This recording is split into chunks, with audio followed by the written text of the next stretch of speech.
로마서 8장 5절에서 14절까지의 말씀인데요. 이 말씀을 보면은 성경은 분명히 말씀하고 있습니다. 두 종류의 삶이 이 땅에 있다는 것입니다. 하나는 성령을 따라서, 마음이 성령을 따라서 순종하며 사는 삶이 있고, 하나는 마음이 악령을 따라서 몸의 지배를 받으면서 살아가는 육에 속한 삶이 있다는 것입니다. 이 육에 속하는 삶은 하나님과 원수가 되는 삶입니다.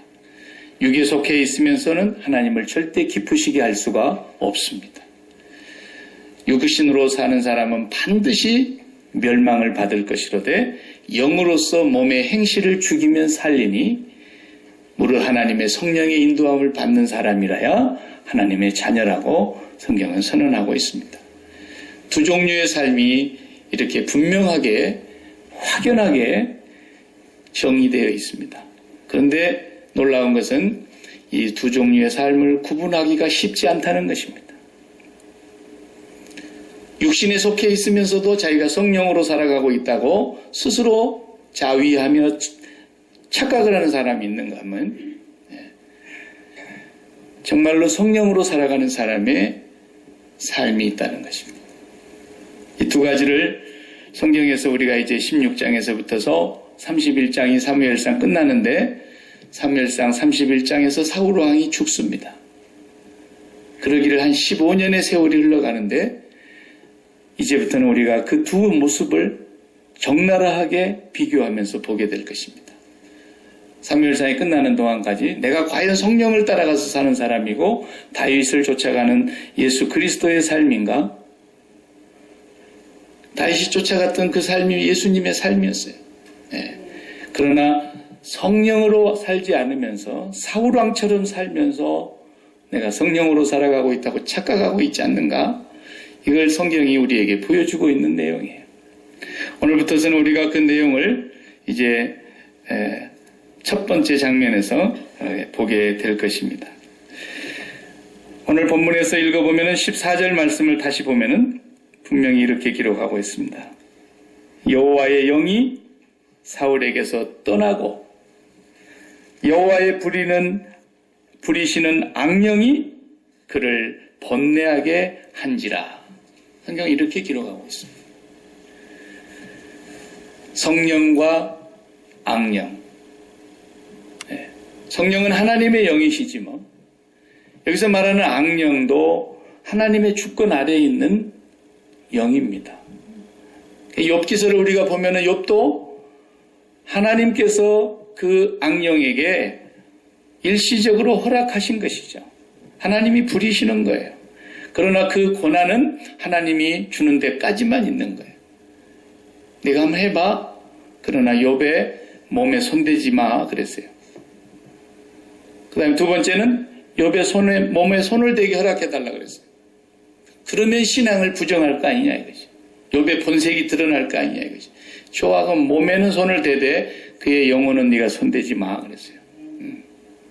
몸은 죽여도 영혼을 죽이지 못하는 자들을 두려워하지 말라 그랬잖아요.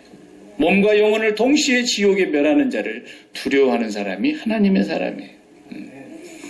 그래서 사울이 하나님의 영이 떠나고 나니까 어떤 모습으로 보입니까? 바로 악령이 그를 지배하고 다스리게 되는 것입니다. 진공 상태라는 건 없다고 말해요. 네. 성령으로 사는 사람이 아니면 반드시 악령의 지배를 받고 있는 것이고 성령을 거스리고 있는 사람이라면 반드시 악령을 순종하고 있는 사람이라는 거죠. 중간지대가 없어요. 진공 상태라는 건 없는 거예요. 네. 넥타이 매고 머리 기름 바르고 멀쑥하게 차려입어도 예수의 영이 없으면 지금 악령이 그를 지배하고 있는 것이지만 본인은 모르는 거죠. 네. 신사숙녀라고 그냥 신사숙녀가 아니란 말이죠. 성령의 이끌림을 받는 사람이냐 악령의 이끌림을 받는 사람이냐. 첫 번째가 그를 번뇌하게 한지라 그랬어요. 번뇌라고 참 번역을 잘했어요. 이 단어를. 히브리 성경의 단어는 바트라는 단어를 썼는데 이게 번뇌라고 성경에 번역한 것은 옛날 중국 성경에서 그대로 가져온 단어이기 때문에 아마 그 의미가 제대로 전달이 되지 않았을까 봐요. 번거로울 번자에다가 괴로워할 뇌자입니다. 번거롭고 괴로워한다는 거죠.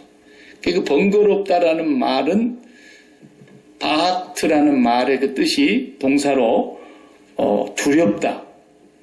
그 다음에 이렇게 누르다, 놀라다 그런 뜻이에요. 사울의 지금 심리적인 상태가 두렵고 놀라고 있고 뭔가 굉장한 프레스를 지금 받고 있는 거예요. 네. 그래서 번뇌했다 그랬어요. 한문에도 보니까 한문 성경의 번자가요. 번거로울 번자가 왼쪽 편에는 불화자, 화요일 할 때 불화자 붙어 있고 오른쪽에는 머리혈자가 붙어 있잖아요. 머리혈. 머리에 불 붙었다 그런 뜻이에요. 우리 젊은 애들 시쳇말로 뚜껑 열려 그러죠. 주전자에 물 얹어놓고 막 볼볼볼 끓으면 막 뚜껑이 막 이렇게 열려 하잖아요. 불 붙었다는 거예요. 열받았다라는 거예요.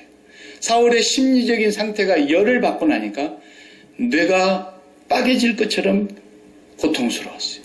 네.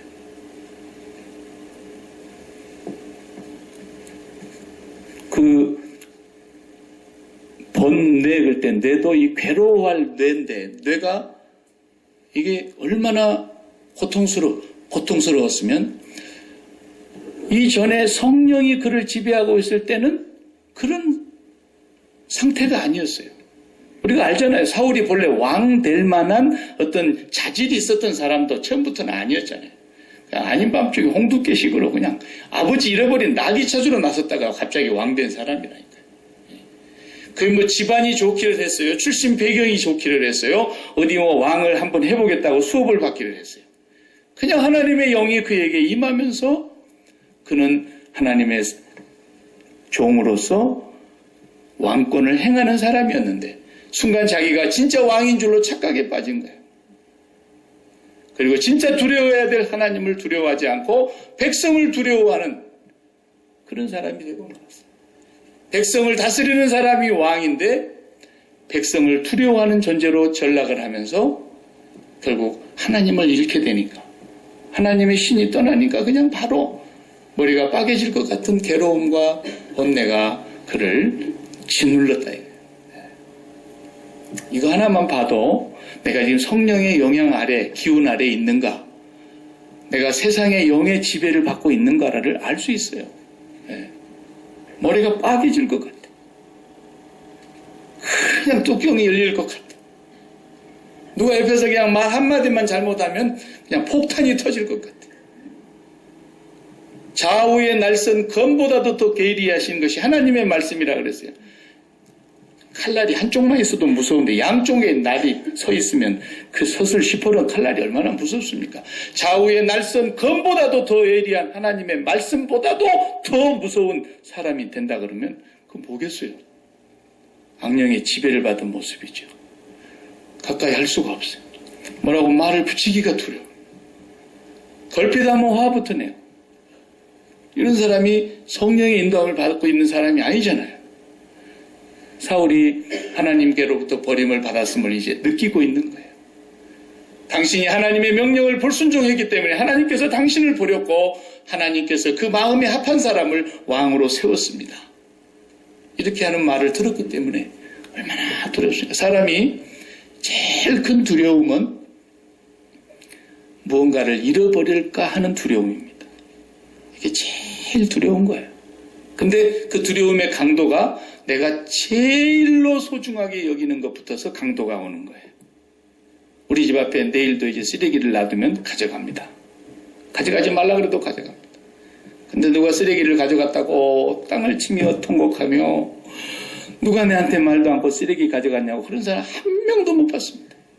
누가 쓰레기를 마음에 소중하게 담고 있겠습니까? 그러나 내 마음에 가장 소중한 것을 담고 있는 그것으로부터서 이것을 잃어버리면 어떡할까? 놓으면 날까? 쥐면 꺼질까? 그러죠. 너무 사랑스럽다는 표현이죠. 너무 아깝다는 얘기입니다. 넘어져갖고 어디 무릎팍이라도 깨서 피가 날 것 같으면 막 내 가슴도 저려오는 정도로 이런 걸 잃어버릴까 두려워하는 마음이 있는 거죠. 그런데 모든 성령의 인도함을 받는 사람은 뭘 두려워하는 것이냐? 최고로 두려워하는 게 뭐냐? 내가 하나님의 성령으로부터서 거절을 당할까? 내가 하나님으로부터서 거절을 당할까? 그걸 제일 두려워하는 겁니다.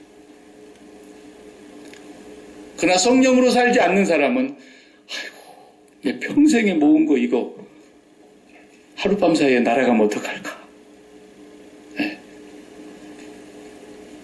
이 세상에 있는 것들이거든요. 전부가 그게. 네. 성령으로 살아가는 사람은 제일 무서운 게 뭐냐? 성령이 떠나실까? 내가 성령을 근심하게 하고 성령을 탄식하게 하고 성령의 역사를 소멸하게 할까? 이걸 제일 두려워하는 거예요.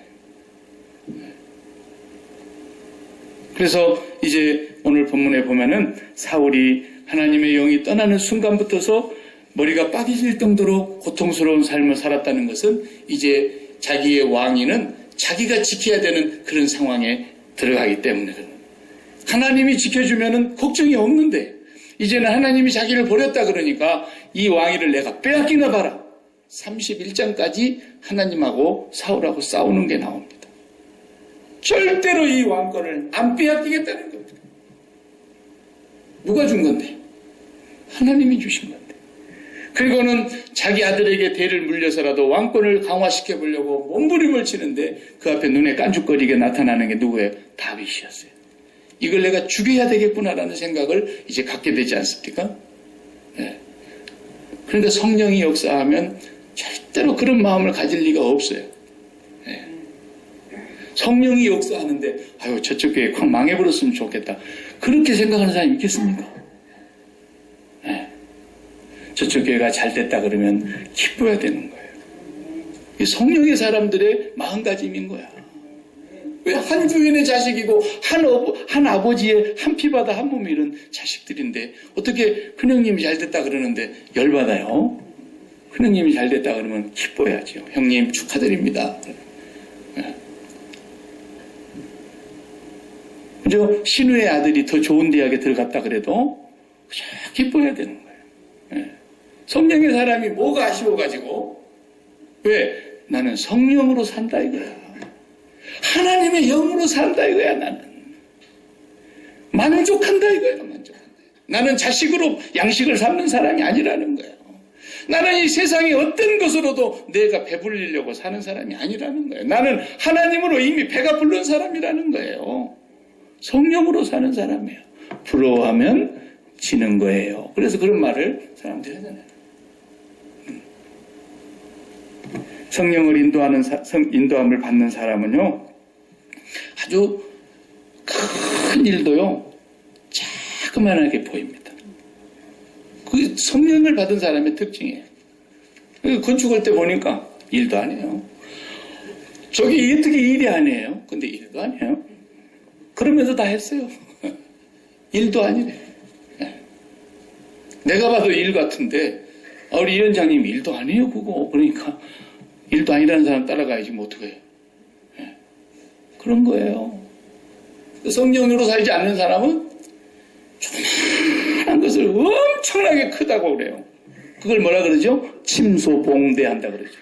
바늘 끄트머리만 하는 것을 대나무만큼 크다 그렇게 말하는 거예요. 이게 악령의 영향을 받은 사람이에요. 말도 그렇게 하잖아요. 아무것도 아닌데 큰일 났다 그러잖아요. 코피 정도 나는 것이 뭐가 큰일입니까? 그래도 옆에서 오메 큰일 났네. 오메 죽겠네. 그러면 애가 울어요. 그래도 코피가 막 절철 나고 막 쌍문동에서 막 다 나와도 괜찮아. 그러면 애가 울지도 않습니다. 성령의 사람은 큰 태산 같은 문제가 앞에 가로놓여도 다윗이 앞으로 그러지 않습니까? 너 이리 와봐. 야! 너 이리 와봐. 누구 보고? 골리앗 보고. 다른 사람은 그냥 그 기가 질려가지고 왕도 그 앞에 못 나서는데 입으로는 말은 잘하지 만군의 여호와 얼어 죽을 말을 그렇게 하지나 말든지. 그 다윗은 뭐 만군의 주 여호와 하나님이라는 것을 보여주겠다 오늘 내가. 야 너 이리 와봐. 이렇게 하고 하는 거예요. 그러니까 성령으로 살아가는 사람은 아주 큰 일도 작게 보이고요. 아주 작은 일도 무진장히 성실하게 합니다. 작은 일이라고 대충 안 해요. 내가 작은 일에 충성했구나. 주님이 그걸 보시잖아요. 그러나 성령으로 살지 않는 사람은 모든 말도 그냥 아무 일도 아닌데 집사님 큰일 났어. 그냥 말을 그렇게 해요. 저도 그러더라고요. 어떤 날 보니까. 저도 회개해요. 하나님이 크신 분인데 내가 어떻게 감히 하나님 앞에 큰일 났다고 그랬는지 모르겠어요. 우리는 성령으로 살아가는 사람이기 때문에 서양 목회자들의 농담 가운데서요, 목사들 농담 가운데 최고 농담이며 최고 나쁜 욕이 뭔지 아세요? 여러분 그 말은 쓰지 마세요. 성령 받지 말고 목회해라 그래요. 서양 사람들의 최고의 욕이에요. 그게. 그걸 다른 사람한테다가 한다 그러면 그건 정말 저주받아라는 얘기예요.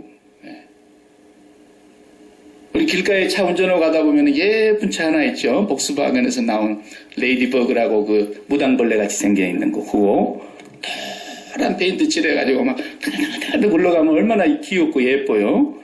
그런데 그 차가 큰 뒤에다가 컨테이너 사과박스 막 수백 짝을 실은 사과박스를 실은 컨테이너를 끌고 간다고 한번 해봐요. 한 1마일도 못 가서 엔진 불나버릴걸요. 그게 세상의 영으로 사는 사람들의 삶입니다. 그러니까 스트레스를 안 받는 날이 없는 거예요. 우리 교회 버스는 3,500cc입니다. 그래도 저기 12명을 태워가야 되니까 적어도 한 200파운드씩 되는 사람도 12명 태워도 절대로 불 안 납니다. 3,500cc예요. 그러나 뭐 박수박엔 그거 12명 태워갖고 뒤에 RV카에다 실어서 끌고 가봐요. 그냥 불나죠. 그러니까 사람의 사는 방식이 성령으로 살아가는 사람은 하나님의 영의 이끌림을 받아서 살아가기 때문에 아무리 큰 문제가 있어도 하나님이 끌고 가시는 거죠. 그러나 세상의 영으로 지배를 받는 사람은 내가 이 문제를 해결한다는 생각 때문에 엄청난 디프레스에 빠지고 스트레스를 받고 그러면서 머리가 지근지근 말도 만나 골이 빠개지려고 그래. 너무너무 번뇌가 심해지는 거예요. 그때마다 우리가 내가 하나님의 성령을 도우심을 구하지 않고 내가 기도하지 않고 있구나. 그걸 깨달아야 됩니다. 저는 어릴 적에 시골에서 이렇게 소도 키워보고 뭐 가축을 많이 키우면서 어린 시절을 보냈는데 그때는 다 우리 불때 가지고 밥에 먹고 불때 가지고 방 따뜻하게 하고 그러지 않습니까? 어쩌다 제가 이제 소죽을 끓이려고 뒷간에 가가지고 이게 불을 떼보면요. 불이 잘 붙는 날이 있고 불이 안 붙는 날이 있어요. 비가 올라오고 하늘바람이 세게 부는 날은 바람이 세니까 불이 잘 안 붙어요. 그러면은 그 뒤에 처음에 불 붙이려고 그러면 막 비비면서 눈물을 칠질 흘리면서 막 연기가 굴뚝으로 나가야 되는데 굴뚝에서 바람이 부니까 연기가 막 아궁이를 통해서 난처럼 팍 달려들면서 막 연기가 엄청나게 눈에 눈물을 나게 하고 불도 잘 안 붙어요. 그날은. 어떤 날은 보면은 솔잎이 이렇게 밑에다 밀어 넣으면은 불꽃이 저 구들장 밑으로 빨려 들어가는 것 같이 막 쑥 터져요. 그런 날은 밥하면 너무 재밌어요. 불 때도 시원하고 맞아요. 예. 인생살이가 그런 거더라고요. 매 연기만 나고 매 눈물 나고 늘 짜증 나고 일도 능률도 없고 안 되고 그렇게 인생 사는 사람이 있고요. 불 잘 붙는 것처럼 그냥 뭐 낭만 밀어 넣어주면 그냥 솔솔솔솔 불이 막 안쪽으로 따라 들어가는 그런 삶이 있는 거예요. 네. 이게 분명히 성령으로 인도함을 받는 삶이 하나 있고 악령의 지배를 받아서 살아가는 삶이 있다는 거예요. 네. 우리의 삶이 분명히 오늘 본문에 보니까 얼마나 괴로웠으면 옆에 신하들이 조언을 해가지고 왕이시여 그 왕이 그렇게 괴로워하는 거 보니까 이럴 때이면 좋은 음악을 이렇게 연주하고 다윗이 수금을 스페셜리스트처럼 잘했다는 거예요. 그래서 이 수금을 잘 타는 분이었는데 이 사람이 수금을 타면은 상쾌해지는 거예요. 수금을 꼭 잘 타서만 그랬겠어요. 성령의 인도함을 받으니까 그렇죠. 성령의 인도함을 받은 이 다윗이 비록 소년이지만, 아직 성년에 이르지 않는 소년이지만 그저 와서 하나님을 찬양하는 수금을 본래 양치면서 했던 사람이잖아요. 그쵸? 수금을 하니까 저는 참 이 악기를 하나를 제대로 좀 해보려고 그래도 이게 악기가 잘 안 돼가지고, 그죠? 기타도 그냥 적당히 치다 말고, 그냥 피아노도 그냥 적당히 치다 말고, 그래가지고 뭐 하나 완벽하게 되는 것이 없어서 지금 참 아쉬워요. 네. 우리 목사님 참 부러워. 하모니카도 잘 부르시지, 트럼펫도 잘 부르시지, 색소폰도 잘 부르시지, 짐도 잘 두드리시지, 드럼도 잘 치시지. 나는 그냥 너무 부러워요. 네. 근데 하나님을 찬양하는 것을 우리가 잘하면 성령의 인도하심이 항상 거기 계세요. 이스라엘의 하나님 여호와께서는 찬양 중에 거하시는, 하나님은 찬송 받으시기에 합당하신 분이시죠. 최고의 찬양을 하나님이 받으시기에 합당하신 분이에요. 우리가 찬양하는 곳에 그것이 곧 경배요, 그것이 곧 찬양이 예배지 않습니까? 사랑하는 성도 여러분, 상쾌하여지더라는 거, 일시적이지만 상쾌하여지더라는 말을 제가 이걸 한번 찾아서 연구를 해봤어요. 상쾌라는 단어가 재미나는 단어입니다. 아주 재미나는 단어예요. 자, 오늘 마지막 23절, 다윗이 수금을 들고 와서 손으로 탄즉 사울이 상쾌하여 나았고 악령이 그에게서 떠나더라. 이야, 이 상쾌하다는 단어가 히브리 구약의 본문에 루하흐라는 거예요. 루하흐. 많이 들어본 단어 아닙니까? 히브리어지만 루하흐. 그것은 영이라는 뜻이에요. 성령도 루하흐 그래요. 그런데 본래 그것이 어디서 온 말이냐면 이 루하흐라는 단어의 어원이 숨쉬다라는 데서 온 동사예요. 숨을 길게 내쉴 때, 야야야, 컴다운해, 컴다운. 자, 숨 쉬어. 스포츠 하는 선수들도 막 긴장해가지고 강아지가 이렇게 막 역도를 이렇게 막 인상으로 끌어올리려고 그러면 얼마나 무거운 거, 자기 몸보다도 무거운 걸 막 들어 올려야 되는데 그때 막 이래 하잖아요. 그 단어예요. 루하. 이게 상쾌하다라고 성경은 번역을 했어요. 숨통 막혀 죽겠네 그러잖아요. 근데 숨이 트였다라는 뜻이에요. 숨이 트였다. 근데 이 말이 성경에 어디에 있는가 봤더니 부활하신 주님께서 전부 다 숨을 죽이고 숨통이 막혀가지고 누가 들어올까 봐서 문을 꽉 걸어 잠가놓고 있는 12제자의 있는 그 속에 주님이 갑자기 누가 열어주지도 않는 곳에 나타나시잖아요. 나타나셔서 어떻게 하셨다 그랬어요? 숨을 내쉬며 가라사대 성령을 받으라. 요한복음 20장에 그러잖아요. 그죠? 숨을 내쉬면서 성령을 받으라. 성령이 루하흐라고 번역이 되어 있어요. 물론 헬라 말에는 퓨누마라고 번역을 했죠. 그러나 구약은 루하. 근데 그 말이 성경에 또 나와 있어요. 베드로 사도가 날 때부터서 걸음을 걷지 못하고 이렇게 장애로 살았던 한 젊은 사람을 거기 성전 미문에서 고치지 않습니까? 그래가지고 성전에 함께 막 춤을 추며 들어갔는데 사람들이 전부 다 사도 베드로와 요한을 주목하고 볼 때에 그때에 베드로가 왜 우리를 주목해서 보느냐? 우리의 경건한 능력으로 이런 일을 행한 것처럼 왜 나를 주목하느냐 그랬어요. 그러면서 거기서 예수님을 소개하는데 3장 19절에 이렇게 말합니다. 그러므로 너희가 회개하고 돌이켜 너희 죄 없이 함을 받으라. 이같이 하면 상쾌하게 된다. 옛날 우리가 지금 새 번역을 갖고 있는데 이전 번역은 유쾌하게 되는 날이 주 앞으로부터 이를 것이요. 그렇게 번역이 되어 있어요. 그 상쾌하다는 단어를 이번에 번역해 보니까 새롭게 되는 날이 주님께로부터 올 것이요. 그랬어요. 너희가 회개하고 죄 없이 함을 받으라. 죄 사함을 받으라. 그리하면 성령을 선물로 받으리니 그 말이나 유쾌하게 되는 날이 올 것이다라는 말과 새롭게 되는 날이 온다는 말 다 같은 말. 주님이 성령을 받으라 하시면서 숨을 길게 내신 것이나 바로 너희가 회개하고 지난주 수요일 밤에 요엘서 우리 2장 마지막 부분을 봤는데 사도 요한이 그 본문을 그대로 인용해서 사도행전 2장 38절에 너희가 각각 예수 그리스도의 이름으로 세례를 받고 죄사함을 받으라.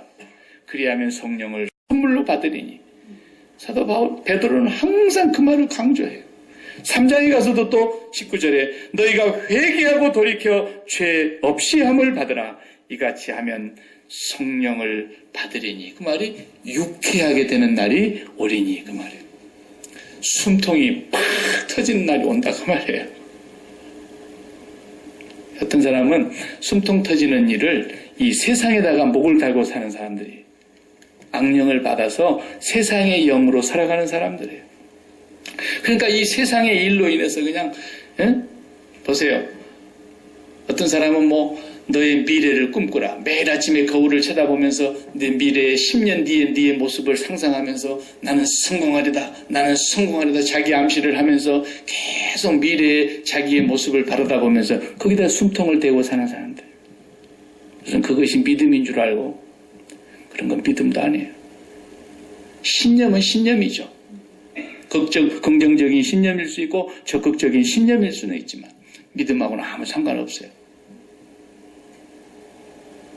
어떤 사람은 또 이제 연세가 많아지니까 젊은 사람들이 어떤 미래가 있으니까 미래를 보고 그러겠지만 연세가 많은 사람들은 누가 이제는 알아주기를 합니까? 누가 눈여겨보기를 합니까? 뭐란다 그래서 누가 귀담아 듣기를 합니까? 그러니까 이제 연세가 많아질수록 어떻습니까? 나도 말이야 왕년에 뒤를 들여다보면서 숨을 쉬는 사람들. 뒤를 들여다보면서. 네. 왕년에 정말 다 훌륭한 분들이지 않습니까?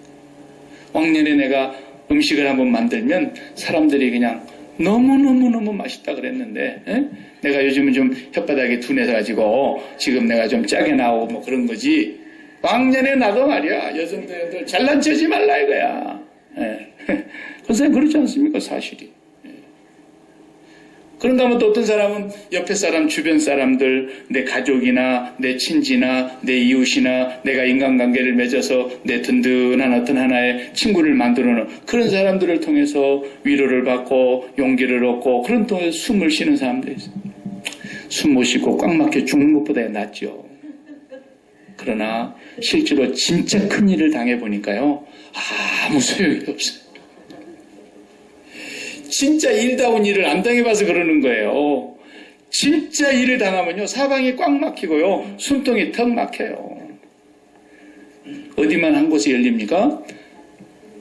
주님이 이로부터 숨을 내쉬며 가라사대 성령을 받으라 그러시는 거예요. 위에만 열려있는 거예요. 위에만. 위로부터 오는 성령을 받아야 돼요. 그렇기 때문에 성경은 계속해서 강조하는 게 뭐예요? 성령은 하나님이 주시는 선물이다라는 거예요. 특정한 계층만 받는 것이 아니라는 거예요. 너희가 몸부림치고 노력해야만 받는 것이 아니라는 거예요. 선물로 받는 거라는 거예요. 선물로. 애들이 무슨 노력해갖고 받는 거 받습니까? 선물은 그냥 은혜로 받는 그란트란 말이에요. 그란트. 어떤 사람이 받습니까? 회개하고 예수 그리스도의 이름으로 죄사함을 받으라. 그리하면 주님께로부터 유쾌하게 되는 날이 숨통이 터지는 날이 성령의 숨이 임하는 날이 이를 것이요. 그랬단 말이에요. 매일매일 예수 그리스도의 십자가만이 우리에게 하늘문을 열게 하고 거기로부터서 숨통이 열리게 하는 거예요. 그러니까 매일매일 주여 저 십자가를 바라다 보면서 저기에 달리신 저 주님 몸이 갈기갈기 다 찢겨지고 머리에는 가시관을 쓰셨고 양손과 양발에 못이 박혔고 허리에는 창으로 찔려서 물과 피를 다 쏟아내리시고 완전히 새까맣게 죽은 저 주님의 모습이 바로 내 모습이어야 했고 내가 그런 지옥의 저주의 형벌을 받아야 될 자였는데 나를 살려주신 주님 감사합니다. 나에게 독생자까지도 아끼지 아니하시고 나에게 이렇게 큰 은혜를 선물로 주신 하나님 감사합니다. 그리고 나 같은 자를 위해서 이런 일을 당신의 뜻이라고 맡겨주시니 감사합니다. 나는 당신의 뜻이라면 나는 할 수 없으나 하나님을 통해서 내가 할 수 있게 해 주시옵소서. 하나님의 성령이 그럴 때 그 사람에게 숨을 쉬게 해준다니까요. 그러니까 사람의 일을 해보면요, 큰 일이라고 해서 힘들고 어렵고 그런 것이 아니고 작은 일이라고 해서 쉽고 가벼운 일이 아니더라고요. 우리 어머니 보니까 뭐 가지나무 많이에 바람 잘 날 없다고 물론 그러지만 자식이 7명, 8명이라고 해서 너무너무 인생이 힘들고 자식을 하나만 딸랑 낳아서 키웠다고요? 쉬운 거 아니더라니까요. 어느 집은 하나만 낳아서 키워도 전생에 내가 무슨 죄가 이렇게 많아서 그런 집도 있고요. 어떤 집은 손만 잡으면 난 집이라서 그냥 12씩 한 타스씩 키워도요. 어떻게 컸는지 몰라요. 집옥은 지가 다 갖고 나왔어요. 그러면서 그냥 다 키웠어요. 다 키웠어요. 예수 믿으면 다 키웠어요. 네. 요즘은 그냥 하나를 놓고도 그냥 벌써부터 이거 그냥 대학 졸업할 것까지 생각하니까 계산대 누들어 보니까 둘도 낳기 싫어가지고 그냥 다 일을 치고 그러는데요. 여러분 자식도 아니고 내 자식도 아니고 걱정하지 마세요. 그 아이가 하늘과 숨통이 터지면 모든 문제는 해결되는 거예요. 날마다 우리는 성령으로 살아가는 성령의 사람으로 하나님 앞에 나아가기 위해서 주님의 십자가를 꽉 붙들고 주여 나는 죽어마땅한 자입니다. 이미 죽었어야 된 사람인데 주님이 대신 죽어주신 것 감사합니다. 나는 주님과 함께 이제는 죽었사오니 살아도 주를 위하여 살겠사오니 이제 내게 사는 것이 주님이시오니 주님이 나를 살아주시기를 바랍니다. 매일 그러면서 살아봐요. 힘들 때마다 숨통이 또 사방으로 막혀온 걸 알고 하늘로 그 숨통을 트여봐요. 하나님의 성령이 주님이 숨 쉬듯이 후 하시면서 성령이 우리에게 찾아오시고 성령이 우리의 마음을 두드리시고 성령이 우리의 마음을 붙들어 주시고 성령이 우리를 어머니 마음처럼 위로해 주시고 성령의 능력으로 우리를 이끌어 가셔요. 다 감당할 수 있어요. 다 감당할 수 있어요. 제일 불쌍한 사람이 어떤 사람이에요? 성령이 떠난 사람이에요. 교리적으로 믿지 마세요. 한 번 오신 성령은 영원히 떠나지 않는다 그러니까 교리는 또 알아가지고 세세 무궁토록 성령이 내 안에 거하고 계신다 그러는데 교리로는 맞아요. 그러나 신앙생활은 죽어서 천국 간 것이 아니라 여기서 결혼 관계로 사는 거예요. 여기서 하나님은 내 남편이시고 예수 그리스도는 내 남편이시고 그분과 내가 결혼해서 살도록 성령이 역사하시는 거예요. 결혼만 했지 같이 살지 않으면 뭐가 결혼입니까? 신앙은 관계입니다. 관계. 그렇게 딱딱하게 굳어있는 교리가 아니에요. 오늘 또 내가 성령으로 말미암아 이 땅에서 그분과 함께 교통하면서 살아가느냐 하는 거예요. 그 사람이 죽었을 때 천국 가는 것이 너무나 확실한 것이지 이 세상에는 살면서 완전히 성령과 이혼하고 살고 하나님과 완전히 등지고 살고 이 세상에 살면서 전혀 성령을 의지하지 아니하고 살면서 죽어서 천국 간다는 그런 어떤 거짓 교리를 어떻게 우리가 받아들일 수 있겠냐고요. 날마다 우리는 예수 그리스도의 십자가를 굳게 붙잡고 여러분 앞에 여러분의 숨통을 조여오는 것이 있습니까? 죽었다고 복창하세요. 주님 나는 죽은 사람입니다. 나는 죽은 사람 앞에서 용 쓰는 사람을 지금까지 본 적이 없습니다. 아무리 FBI 경찰이 100명이 달려든다 할지라도 급습을 해서 달려든다 할지라도 그 안에 범인이 죽어 있으면 어떡하겠습니까? 아무도 힘을 못 쓰는 것입니다. 십자가가 그렇게 능력이 있는 것입니다. 십자가에서 그리스도와 함께 날마다 죽어가서 날마다 나는 죽노라 하고 사도 바울처럼 사는 겁니다. 그러니까 누가 죽인다 그래도 잃어버릴 것이 없기 때문에 아무것도 상실할 것이 없기 때문에 두려워하지 않았던 것입니다. 그러나 이 하나님을 갖지 못한 사람들은 이 세상의 소중한 것을 잃어버릴까 두려워하는 것입니다. 그러나 이 세상의 모든 것을 다 잃어버린다 해도 하나님을 빼앗아갈 자가 없기 때문에 두려워하지 않는 것입니다. 이런 성령의 사람이 되시기를 축복합니다. 기도하십시다.